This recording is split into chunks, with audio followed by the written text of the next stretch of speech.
आज जब काशी जी में बैठे थे तो बहुत सौभाग्य मिले हमें। जगत गुरु परम पूज्य श्री संतोष दास जी महाराज जी का सानिध्य मिला, गंगा जी का सानिध्य मिला, विश्वनाथ जी का अभिषेक किया, मणिकर्ण का घाट पर बैठे हवन किया, चाय भी पी। हम आए तो हमको फोटो दिखाई बच्चों ने।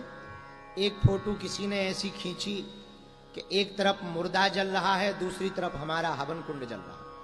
हम बहुत हंसे।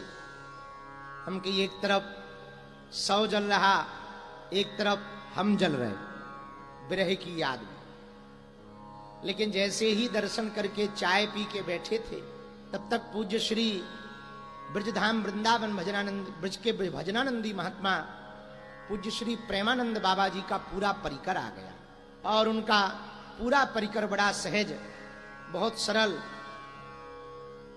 और हम गंगा जी को जब दर्शन कर रहे थे तो हमारे बगल में जगत गुरु जी बैठे थे, तो बोले देखो कितनी बढ़िया धारा बह रही है।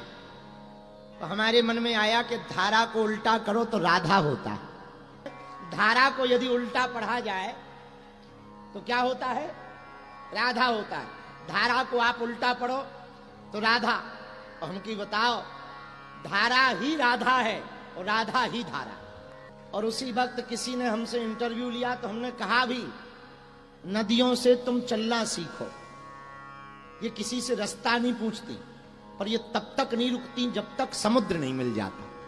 क्या अद्भुत सीख है नदियों से कि किसी से राह नहीं पूछती, पर बड़ी बड़ी चट्टानों को चीरती हुई, बड़े बड़े दुर्गम पर्वतों को चीरती हुई, बड़े बड़े विशालकाय बांधों को पार करती हुई नदियां तब तक नहीं ठहरती जब तक वो समुद्र रूपी मंजिल तक नहीं पहुंच जाती। जब नदियों के अंदर इतना समर्पण हो सकता, यदि हम सब जीवात्माओं के अंदर इतना समर्पण हो जाए कि हम जब तक परमात्मा से ना मिल लें तब तक रुकेंगे नहीं, तो हमें लगता है परमात्मा की प्राप्ति असंभव नहीं। और ये बात कह के हम बैठे ही थे, राधा जी का स्मरण किया।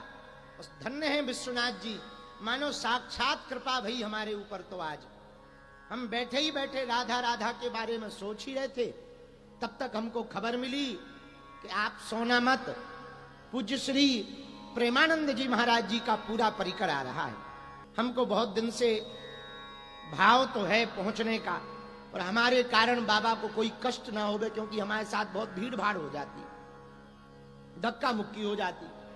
हमें बड़ा डर लगता है, सामान्य व्यक्तियों से भी हमें डर लगता है कि किसी का कोई अपराध ना बन जाए। कई बार